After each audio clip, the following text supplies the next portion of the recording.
세상만사 요지경 속이다를 시청해주시는 여러분, 오늘도 재밌는 사연으로 즐거운 시간 보내세요. 침을 놓는다는 것이 여러분 나라에서는 마치 마법처럼 여겨질 수 있겠지만 여기서는 과학적 근거가 필요합니다. 로버트 윌슨 교수의 차가운 목소리가 강의실을 가득 채웠습니다.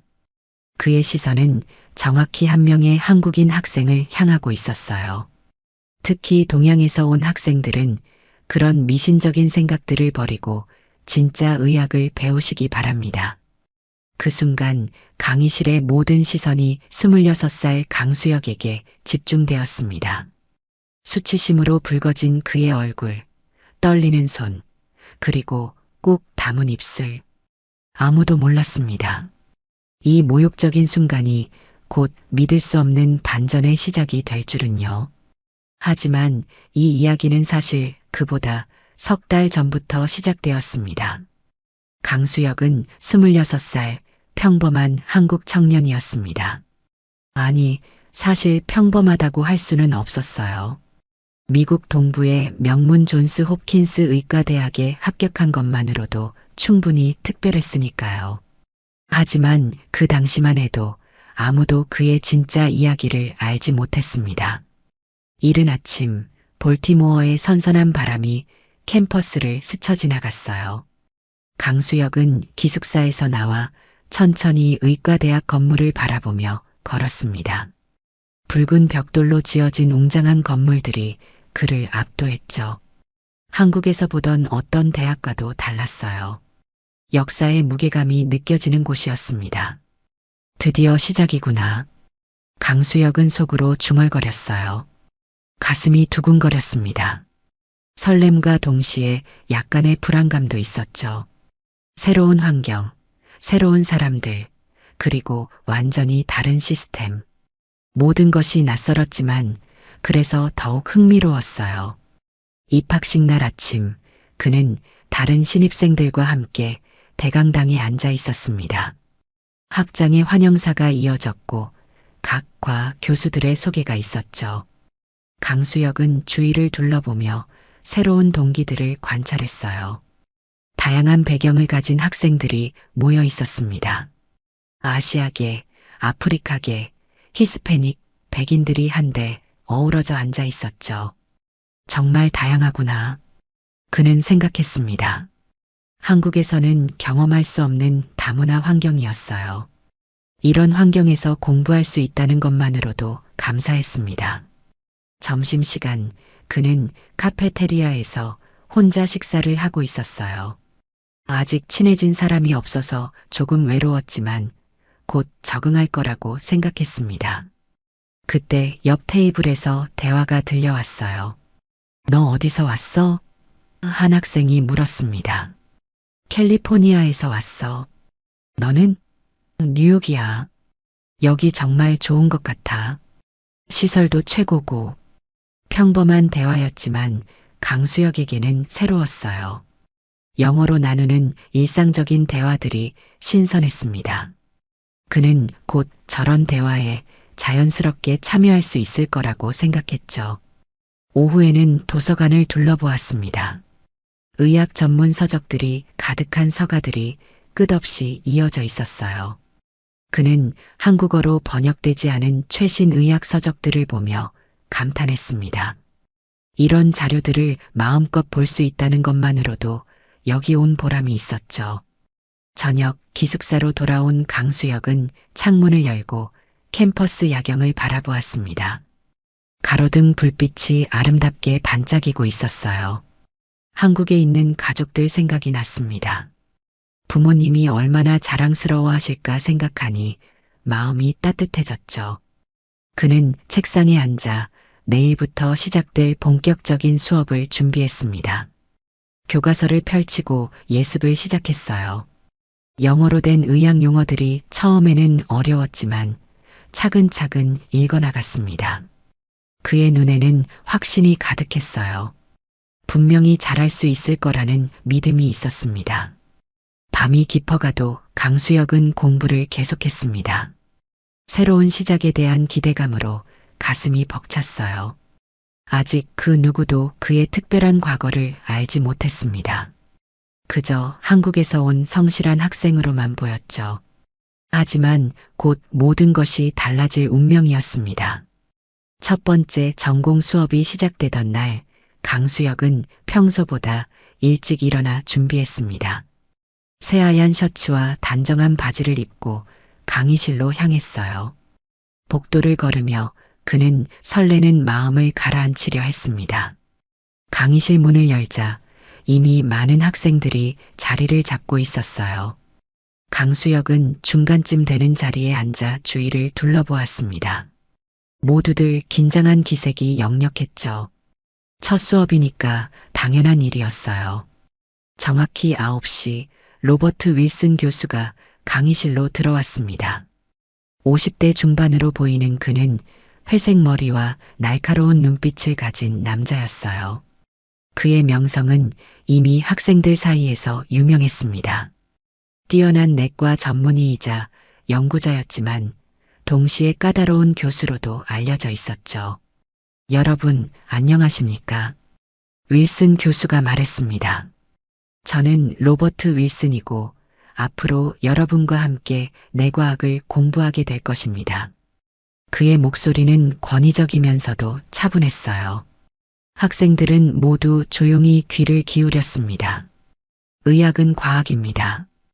교수가 계속했어요. 우리는 증거에 기반한 치료를 해야 하고 검증된 방법만을 사용해야 합니다. 이것이 현대의학의 기본 원칙이죠. 강수혁은 고개를 끄덕이며 들었습니다. 당연한 이야기였어요. 그런데 윌슨 교수의 다음 말이 분위기를 바꿔놓았습니다. 하지만 세상에는 아직도 과학적 근거 없는 치료법들이 존재합니다. 특히 동양에서 온 학생들이 있다면 주의해야 할 점이 있어요. 강수혁의 가슴이 갑자기 두근거리기 시작했습니다. 불안한 예감이 들었어요. 침술이나 한방 같은 것들 말입니다. 윌슨 교수의 목소리에 경멸이 섞여 있었어요. 물론 그런 것들이 여러분 나라에서는 마치 마법처럼 여겨질 수 있겠지만 여기서는 과학적 근거가 필요합니다. 강의실이 조용해졌습니다. 몇몇 학생들이 강수혁 쪽을 힐끗 바라보는 것이 느껴졌어요. 그의 얼굴이 뜨거워졌습니다. 특히 침을 놓는다는 행위는 현대의학의 관점에서 보면 위험하기까지 합니다. 교수가 계속했어요. 정확한 해부학적 지식 없이 몸에 바늘을 찌르는 것이 얼마나 무모한 일인지 여러분은 이해하실 겁니다. 강수혁의 손이 떨리기 시작했습니다. 그는 주먹을 꽉 쥐고 자세를 바로 했어요. 참아야 했습니다. 물론 어떤 학생들은 그런 배경을 가지고 있을 수도 있겠지만 윌슨 교수가 강수혁을 직접 바라보며 말했어요. 여기서는 그런 미신적인 생각들을 버리고 진짜 의학을 배우시기 바랍니다. 강의실의 시선이 모두 강수혁에게 집중되었습니다. 어떤 학생들은 동정하는 눈빛을 보냈지만 몇몇은 호기심 어린 시선으로 그를 바라보았어요. 강수혁은 얼굴이 붉어지는 것을 느꼈습니다. 수치심과 분노가 동시에 밀려왔죠. 하지만 그는 아무 말도 하지 않았습니다. 대신 고개를 숙이고 노트를 응시했어요. 펜을 잡은 손이 계속 떨렸습니다. 수업이 끝난 후 강수혁은 서둘러 강의실을 나왔습니다. 복도에서 몇몇 학생들이 수군거리는 소리가 들렸어요. 저 한국인 학생, 진짜 침술사였나? 글쎄, 그런 것 같은데. 교수님이 그렇게 말씀하시니까. 정말 신기하네. 실제로 침을 놓을 줄 알까? 강수혁은 걸음을 빨리 했습니다. 도서관으로 향했어요. 그곳에서라도 혼자만의 시간을 가져야 했습니다. 도서관 구석진 자리에 앉아 강수혁은 깊은 한숨을 쉬었습니다. 그의 마음속에는 복잡한 감정들이 소용돌이쳤어요. 분노, 수치심, 그리고 깊은 상처. 하지만 그 무엇보다도 자신의 정체성에 대한 혼란이 가장 컸습니다. 사실 강수혁은 단순한 의대생이 아니었어요. 한국에서 한의학을 전공하고 이미 한의사 자격증을 가지고 있었습니다. 수년간 환자들을 치료해온 경험도 있었죠. 하지만 더 넓은 세계를 보고 싶어서 서양 의학도 배우고 싶어서 이곳에 왔던 것입니다. 그런데 첫날부터 이런 모멸을 당할 줄은 몰랐어요. 그의 전공과 경험이 미신이라고 불리는 것을 들어야 했습니다. 그 후 몇 주가 지나면서 상황은 더욱 심각해졌습니다. 윌슨 교수는 기회가 있을 때마다 동양의학을 폄하하는 발언을 이어갔어요. 그리고 그때마다 강수혁은 타겟이 되었습니다. 김 씨, 어느 날 윌슨 교수가 강수혁을 지목했어요. 혹시 여러분 나라에서는 감기를 어떻게 치료하죠? 혹시 신비한 풀을 끓여 마시나요? 강의실에서 웃음소리가 터져 나왔습니다. 강수혁은 얼굴이 빨갛게 달아올랐어요. 교수님, 저는 현대의학을 배우러 왔습니다. 강수혁이 조용히 대답했어요. 그래요? 그럼 잘 됐군요. 하지만 가끔은 그런 배경이 오히려 방해가 될 수 있어요. 선입견이라는 게 있으니까요. 이런 일이 반복될수록 강수혁의 마음은 더욱 무거워졌습니다. 학급 동료들의 시선도 변했어요. 어떤 학생들은 그를 피하기 시작했고 어떤 학생들은 호기심 어린 눈으로 바라보며 이상한 질문들을 던졌습니다. 수혁아, 정말 침술할 줄 알아? 제시카라는 학생이 물었어요. 그런 거 신기하지 않아? 진짜 효과가 있나? 강수혁은 이런 질문들을 받을 때마다 곤란했습니다. 솔직히 대답하자니 더 큰 편견에 시달릴 것 같았고 거짓말을 하자니 양심이 허락하지 않았어요. 하지만 정작 가장 힘든 것은 윌슨 교수의 지속적인 무시였습니다. 강수혁이 수업에서 뛰어난 성적을 보이고 다른 교수들로부터 칭찬을 받아도 윌슨 교수만은 인정하지 않았어요. 김 씨, 암기는 잘하는군요. 하지만 진짜 의학적 사고는 다른 겁니다. 그가 말했어요. 책에서 배운 지식과 실제 임상은 다르거든요. 강수혁은 속으로 웃음이 나왔습니다. 실제 임상 경험이라면 그도 충분히 있었어요. 한국에서 수년간 환자들을 직접 치료해 왔으니까요. 하지만 그것을 말할 수는 없었습니다. 어느 날 밤 강수혁은 기숙사 방에서 홀로 앉아 있었어요. 창밖으로 캠퍼스의 야경이 보였지만 더 이상 아름답게 느껴지지 않았습니다. 그는 한국에 있는 부모님께 전화를 걸어야 할지 고민했어요. 괜찮다고 말씀드려야 하나? 그는 중얼거렸습니다. 아니면 솔직히 말씀드려야 하나? 결국 그는 전화를 걸지 않았어요. 부모님이 걱정하시는 모습을 보고 싶지 않았습니다. 다음 날 아침 강수혁은 거울을 보며 자신에게 말했습니다. 참자. 조금만 더 참자. 언젠가는 인정받을 수 있을 거야.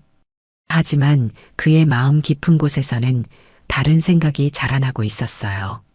정말로 자신의 지식과 경험이 무의미한 것일까? 수천 년의 역사를 가진 동양의학이 정말 미신에 불과한 것일까? 이런 갈등은 그의 학습에도 영향을 미쳤습니다. 밤늦게까지 공부해도 집중이 잘 되지 않았어요. 자신감도 점점 사라져갔습니다. 그러던 어느 날 도서관에서 우연히 침술에 관한 최신 연구 논문을 발견했습니다. 서양의 의학 학술지에 실린 것이었어요. 침술의 효과를 과학적으로 증명한 연구들이 여러 편 있었습니다. 이런 연구들이 있는데도 강수혁은 안타까워했습니다. 왜 윌슨 교수는 모르는 걸까? 그는 그 논문들을 출력해서 가지고 다녔어요. 언젠가 기회가 되면 보여드리고 싶었습니다. 하지만 그런 기회는 쉽게 오지 않았어요. 시간이 흐를수록 강수혁의 고립감은 깊어져만 갔습니다. 학급에서 그와 편하게 대화하는 학생은 거의 없었어요. 모두들 윌슨 교수의 눈치를 보는 것 같았습니다. 그런 상황에서도 강수혁은 포기하지 않았습니다. 더욱 열심히 공부했고 더욱 성실하게 수업에 임했어요. 언젠가는 자신의 진짜 가치를 보여줄 기회가 올 것이라고 믿었습니다. 그 운명적인 날은 10월 셋째 주 화요일이었습니다. 평소와 다름없이 윌슨 교수의 내과학 수업이 진행되고 있었어요. 그날은 특히 심혈관계 질환에 대한 깊이 있는 강의가 예정되어 있었습니다. 오늘은 급성 뇌졸중의 초기 대응에 대해 배워보겠습니다. 윌슨 교수가 말했어요. 시간이 곧 생명이라는 말을 여러분도 아실 겁니다. 강의실의 학생들은 모두 집중하고 있었습니다. 강수혁도 마찬가지였어요. 그는 앞줄에 앉아 열심히 노트를 필기하고 있었습니다. 윌슨 교수는 화이트보드에 그림을 그리며 설명을 계속했어요. 뇌졸중이 발생하면 매분마다 수백만 개의 뇌세포가 죽어갑니다. 따라서 즉각적인 진단과 치료가 그때였습니다. 갑자기 윌슨 교수의 목소리가 이상해졌어요. 말이 어눌해지더니 그의 얼굴 표정이 변했습니다. 교수님? 앞줄에 앉은 학생이 걱정스럽게 물었어요. 윌슨 교수는 화이트보드에 손을 짚고 몸을 지탱하려 했지만 다리에 힘이 빠지는 것 같았습니다. 그의 왼쪽 얼굴이 일그러지기 시작했어요. 뭔가 이상한데 한 학생이 중얼거렸습니다. 그 순간 윌슨 교수가 휘청거리더니 바닥에 주저앉았습니다. 강의실이 순식간에 아수라장이 되었어요. 교수님, 여러 학생들이 소리쳤습니다. 누가 구급차를 불러, 의무실에 연락해. 모두들 당황하며 어쩔 줄 몰라 했습니다. 의대생이긴 하지만 아직 임상 경험이 부족한 1학년들이었어요. 강수혁은 자리에서 일어나 윌슨 교수에게 다가갔습니다. 그의 눈은 침착했어요. 다른 학생들의 당황스러운 모습과는 대조적이었습니다. 윌슨 교수의 상태를 자세히 살펴보니 전형적인 뇌졸중 증상이었습니다. 왼쪽 안면마비, 말이 어눌해지는 증상, 그리고 한쪽 팔다리의 마비. 모든 것이 급성 뇌졸중을 가리키고 있었어요. 구급차는 언제 와? 한 학생이 초조하게 물었습니다. 지금 부른다고 했는데 10분은 걸릴 것 같아요. 10분.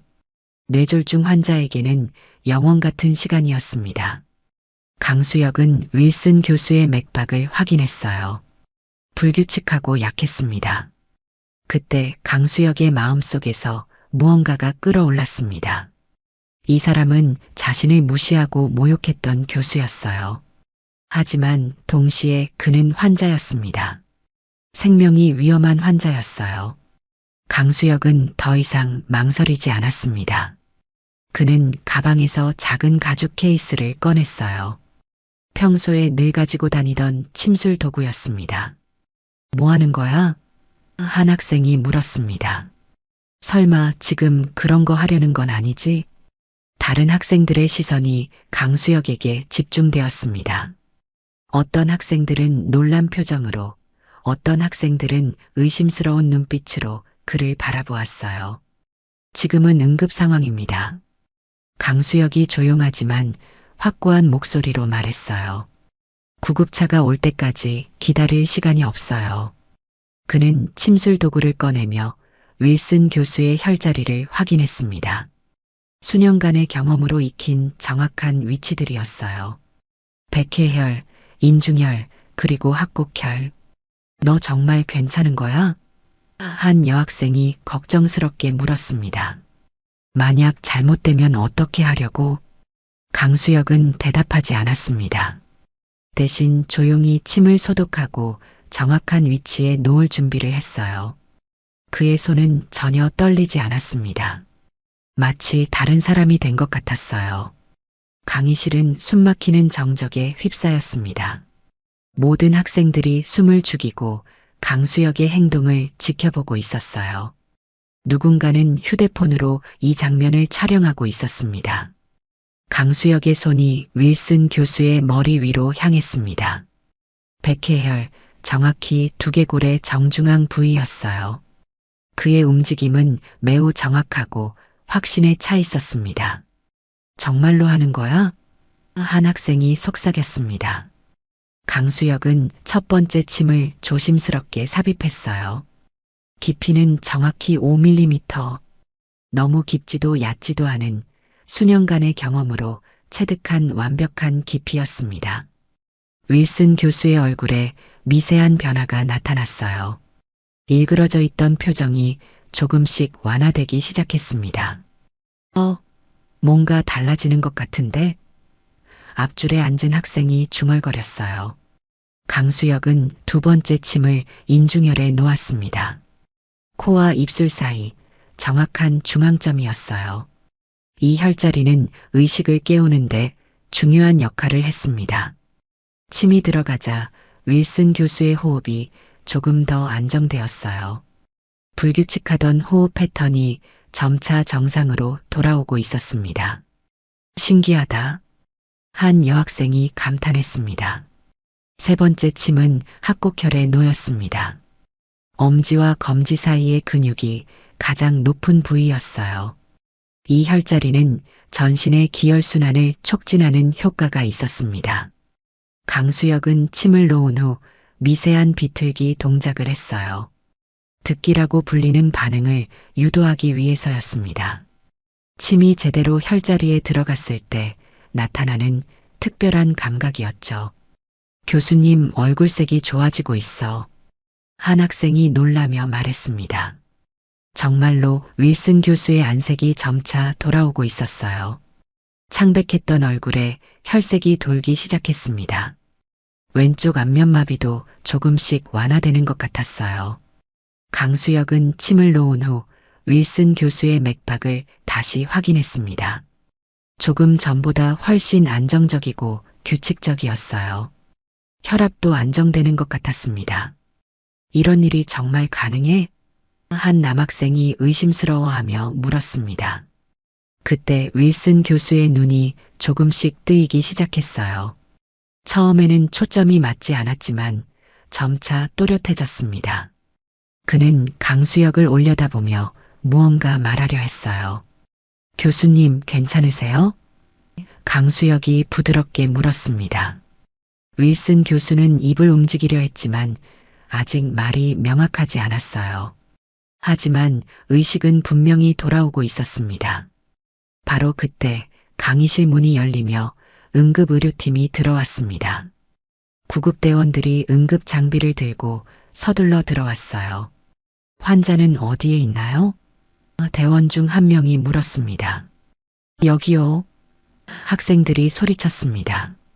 응급의료팀은 윌슨 교수에게 다가가 상태를 확인했어요. 혈압, 맥박, 그리고 의식 수준을 체크했습니다. 이상하네요. 팀장으로 보이는 구급대원이 말했어요. 일반적인 뇌졸중 환자치고는 상태가 너무 안정적입니다. 다른 구급대원도 고개를 끄덕였어요. 맞아요. 보통은 이런 경우 의식도 잃고 호흡도 불안정한데 그때 한 학생이 나서서 설명했습니다. 저기요, 저 한국인 학생이 침술로 응급처치를 했어요. 구급대원들의 시선이 강수혁에게 향했습니다. 그들은 강수혁의 침술 도구와 윌슨 교수의 머리에 꽂힌 침들을 보았어요. 침술이요? 팀장이 놀라며 물었습니다. 네, 그렇습니다. 강수혁이 조용히 대답했어요. 급성 뇌졸중 증상이 보여서 응급처치를 했습니다. 구급대원들은 서로 눈을 마주쳤습니다. 그들도 침술에 대해서는 잘 모르는 상황이었어요. 일단 침은 그대로 두고 병원으로 이송하겠습니다. 팀장이 결정했어요. 담당 의사가 판단할 문제니까요. 윌슨 교수가 들것에 실려나가는 동안 강의실의 학생들은 여전히 충격에 빠져 있었습니다. 방금 벌어진 일이 현실인지 믿기 어려웠어요. 정말 침술로 뇌졸중을 치료한 거야? 한 학생이 다른 학생에게 물었습니다. 글쎄, 정말 놀라운데? 교수님 상태가 확실히 좋아졌어. 모든 시선이 강수혁에게 집중되었습니다. 하지만 이번에는 전과 다른 종류의 시선이었어요. 호기심과 경이로움, 그리고 존경이 섞인 시선이었습니다. 다음 날 아침 병원에서 소식이 전해졌습니다. 윌슨 교수의 상태가 예상보다 훨씬 좋다는 것이었어요. 담당 의사는 이례적으로 빠른 회복이라고 평가했습니다. 침술 치료가 정말 효과가 있었던 것 같습니다. 응급실 주치의가 말했어요. 초기 대응이 매우 적절했습니다. 만약 그 치료가 없었다면 상황이 훨씬 심각해졌을 겁니다. 이 소식은 의과대학 전체에 퍼졌습니다. 하루 만에 강수혁은 학교의 유명인이 되었어요. 복도를 지날 때마다 학생들이 그를 알아보고 인사했습니다. 어제 정말 대단했어. 제시카가 강수혁에게 다가와 말했어요. 침수를 어디서 배운 거야? 한국에서 배웠습니다. 강수혁이 조용히 대답했어요. 정말 신기해. 나도 배우고 싶어지네. 이런 반응은 제시카만이 아니었어요. 많은 학생들이 강수혁에게 침술에 대해 물어보기 시작했습니다. 하지만 가장 중요한 변화는 교수들의 반응이었어요. 다른 과 교수들이 강수혁을 찾아와 대화를 나누기 시작했습니다. 학생, 어제 정말 훌륭한 일을 했군요. 해부학과 교수가 말했어요. 침술에 대해 더 자세히 듣고 싶습니다. 심장외과 교수도 관심을 보였어요. 동양의학과 서양의학의 결합 가능성에 대해 연구해보고 싶습니다. 협력할 의향이 있나요? 강수혁은 이런 변화에 놀랐습니다. 불과 하루 전만 해도 그는 무시당하고 있었는데 이제는 모든 사람들이 그의 지식에 관심을 보이고 있었어요. 오후에 더 큰 소식이 전해졌습니다. 윌슨 교수가 의식을 완전히 회복했고 강수혁을 만나고 싶다고 했다는 것이었어요. 강수혁은 병원으로 향했습니다. 마음이 복잡했어요. 그동안 자신을 무시하고 모욕했던 교수를 어떤 마음으로 대해야 할지 확신이 서지 않았습니다. 병실 문을 열자 윌슨 교수가 침대에 앉아 있었어요. 얼굴에는 아직 약간의 마비 증상이 남아 있었지만 의식은 또렷했습니다. 김 씨, 윌슨 교수가 강수혁을 보며 말했어요. 목소리에는 전에 없던 부드러움이 있었습니다. 교수님, 어떻게 지내세요? 강수혁이 조심스럽게 물었어요.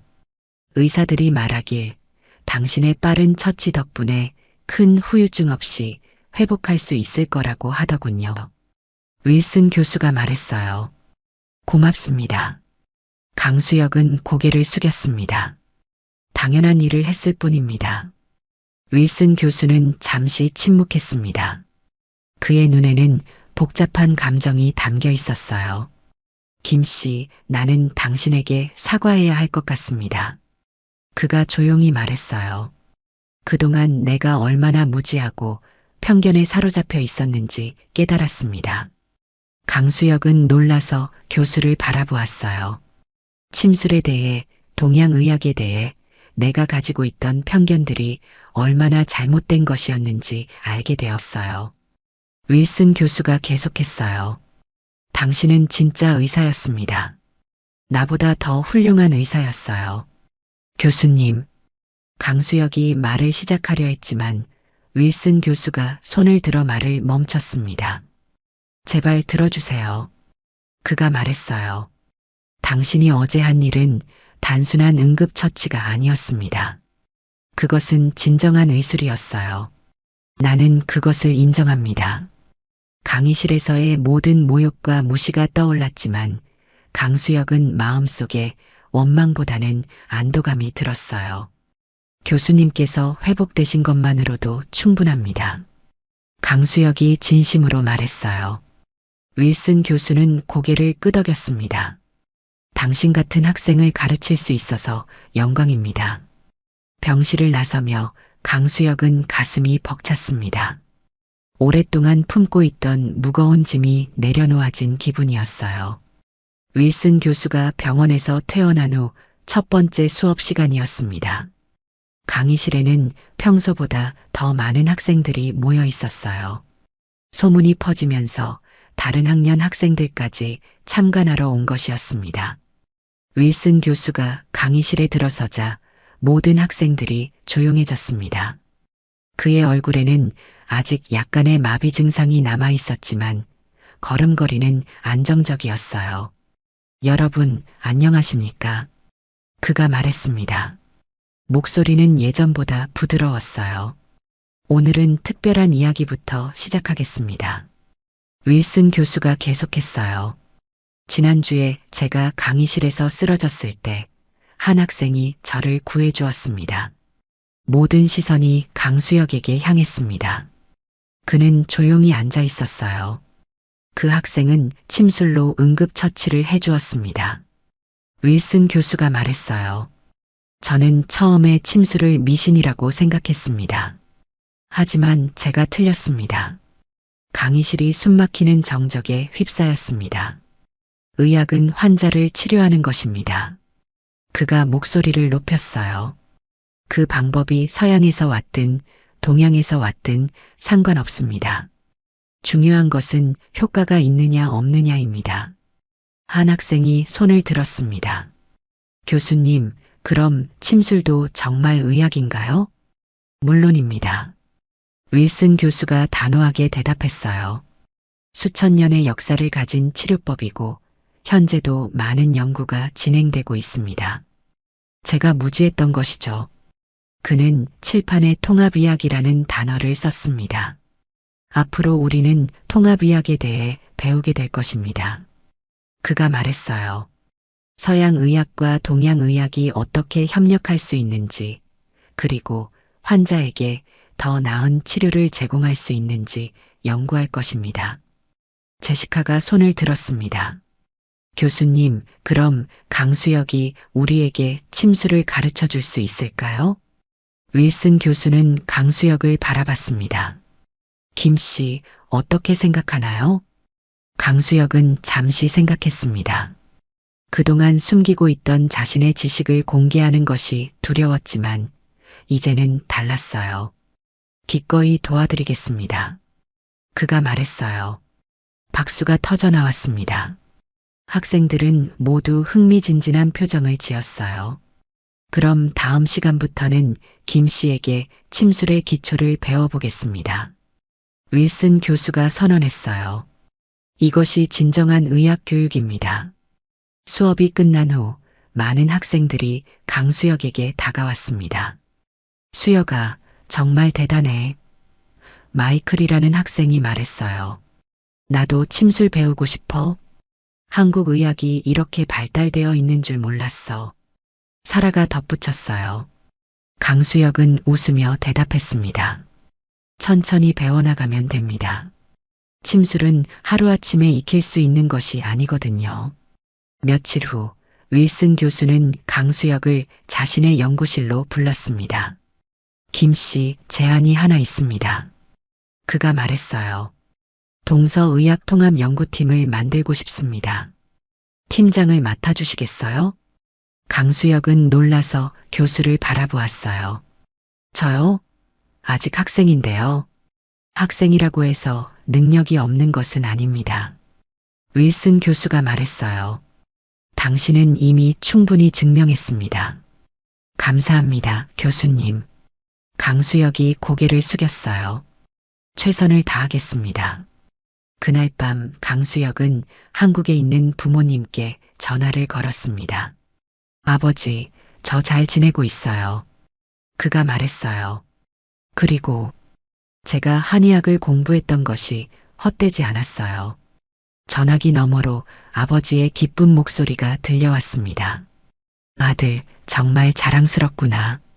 그로부터 한 달이 지났습니다. 강수혁은 이제 학교에서 가장 인기 있는 학생 중 한 명이 되었어요.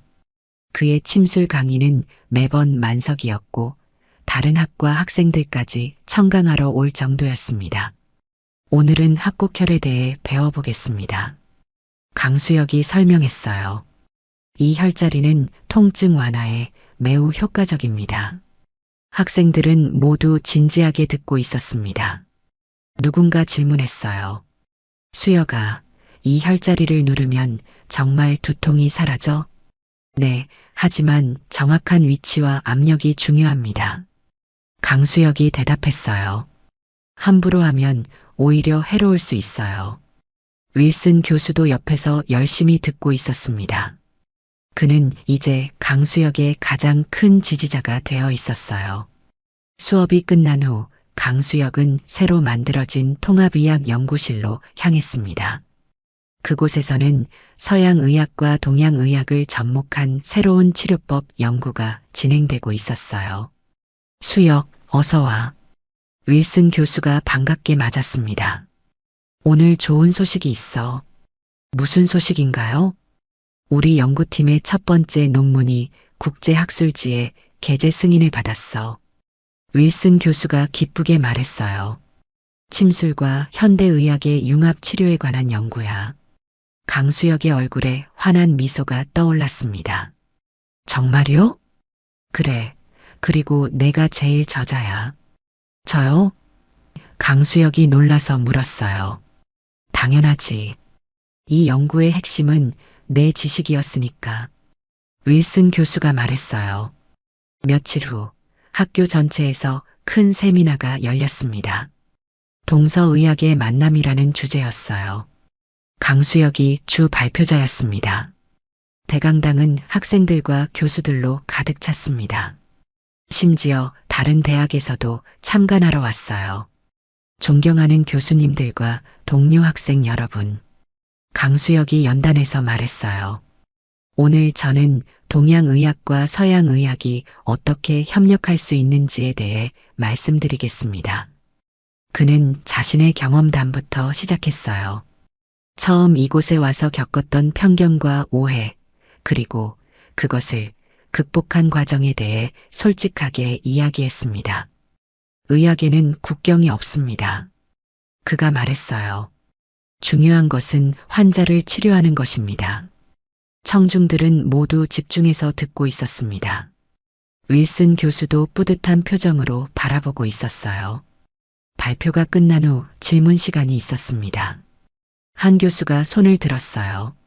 학생, 처음에 편견을 받았을 때 어떤 기분이었나요? 강수혁은 잠시 생각했습니다. 힘들었습니다. 하지만 그 경험이 저를 더 강하게 만들었어요. 그리고 진실은 결국 드러나게 되어 있다고 믿습니다. 또 다른 질문이 이어졌어요. 앞으로의 계획은 무엇인가요? 계속해서 연구하고 싶습니다. 강수혁이 대답했어요. 동서의학의 융합을 통해 더 많은 환자들을 도울 수 있는 방법을 찾고 싶어요. 박수가 터져 나왔습니다. 기립박수였어요. 세미나가 끝난 후 많은 사람들이 강수혁에게 다가와 대화를 나누었습니다. 협력 제안도 여러 개 들어왔어요. 수혁아, 정말 자랑스럽다. 제시카가 말했어요. 너 덕분에 우리 모두 많이 배웠어. 고마워, 제시카. 강수혁이 웃으며 대답했어요. 그날 밤 강수혁은 캠퍼스를 거닐며 생각에 잠겼습니다.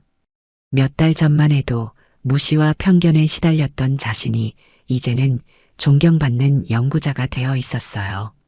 하지만 가장 중요한 것은 다른 사람들의 인정이 아니었습니다. 자신이 가진 지식과 경험이 정말로 도움이 될 수 있다는 확신을 얻은 것이었어요. 며칠 후 윌슨 교수가 특별한 소식을 전했습니다. 수혁 대학에서 새로운 과목을 개설하기로 했어. 그가 말했어요. 통합의학개론이라는 과목이야. 내가 담당 교수가 되어줄 수 있겠어? 강수혁은 깜짝 놀랐습니다. 저요? 아직 학생인데요. 특별 강사로 임명하는 거야. 윌슨 교수가 설명했어요. 내 자격이면 충분해. 감사합니다, 교수님. 강수혁이 깊이 고개를 숙였어요. 그해 겨울, 강수혁의 첫 번째 정규 수업이 시작되었습니다. 강의실에는 다양한 학년의 학생들이 모여 있었어요. 안녕하세요, 여러분. 강수혁이 인사했어요. 저는 강수혁입니다. 앞으로 통합의학에 대해 함께 배워나가겠습니다. 한 학생이 손을 들었어요. 교수님, 처음에 여기 와서 힘들지 않으셨어요? 강수혁은 미소를 지었습니다. 힘들었습니다. 하지만 그 경험이 저를 더 좋은 의사로 만들어 주었어요. 여러분도 어려운 일이 있더라도 포기하지 마세요. 진실은 결국 인정받게 되어 있습니다. 교실이 조용해졌습니다. 모든 학생들이 진지하게 듣고 있었어요. 의학의 목표는 단 하나입니다. 강수혁이 계속했어요. 환자를 치료하는 것. 그 방법이 어디서 왔든 상관없습니다. 중요한 것은 효과가 있느냐 없느냐죠. 이제 강수혁은 더 이상 편견과 무시를 받지 않았습니다. 그는 자신의 능력으로 모든 것을 증명했어요. 그리고 더 중요한 것은 그의 경험이 다른 사람들에게도 희망이 되고 있다는 것이었습니다. 강의가 끝난 후 강수혁은 창문 밖을 바라보았습니다. 설경이 아름다운 캠퍼스가 펼쳐져 있었어요. 이제 이곳은 그에게 진정한 고향 같은 곳이 되어 있었습니다. 그의 여정은 끝나지 않았습니다. 앞으로도 더 많은 연구를 하고, 더 많은 학생들을 가르치고, 더 많은 환자들을 도울 일이 남아 있었어요. 하지만 이제 그는 확신이 있었습니다. 진실과 실력만 있다면 어떤 편견도 극복할 수 있다는 확신이었습니다.